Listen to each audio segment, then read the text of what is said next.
3 tools you want to get if you are preparing for endometriosis excision surgery. Hi, I'm Carla Ellers. I'm a pelvic health occupational therapist, and for the past 12 years, I've been working with some really medically complex patients. Endometriosis excision surgery recovery needs way more support. So if you are preparing for endometriosis excision surgery, the first thing you should probably think about getting is a blood pressure cuff. We need to get your baseline function of how your blood pressure is. Especially if you have POTS, we need to check what your baseline blood pressure is.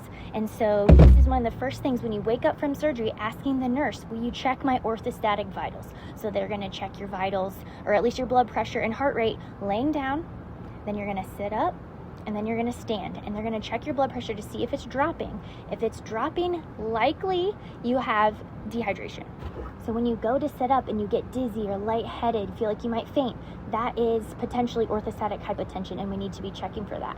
And so that's not something that might keep you from discharging home by any means, but it is good to be aware of that so that when you get home, you can really focus on hydration. And hydration is going to be also good for helping with bowel movements, right? And preventing that constipation. Blood pressure is low, you're likely not going to have a lot of energy. You also want to check this before your first shower. So if your blood pressure is low before your first shower, the warm water makes your blood vessels vasodilate, and that can make your blood pressure drop even more. So you could also become dizzy, lightheaded, potentially have a risk of a fall in the shower. So you really want to check this before your first shower.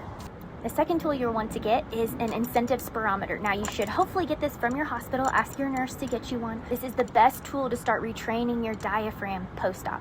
Now our diaphragm is really connected to our nervous system. It's going to help with our core support and strength. So starting to use this right away, you're probably not going to want to because you will have some pain. So using this on commercial breaks when you're resting can really help to not only improve your lung capacity and to prevent pneumonia, but also to strengthen that diaphragm, which is really connected to our pelvic floor health. Last is investing in a really good ice pack. I like this one, and look how big it crosses the whole entire abdomen, and it's a little heavy, so it has some nice compression.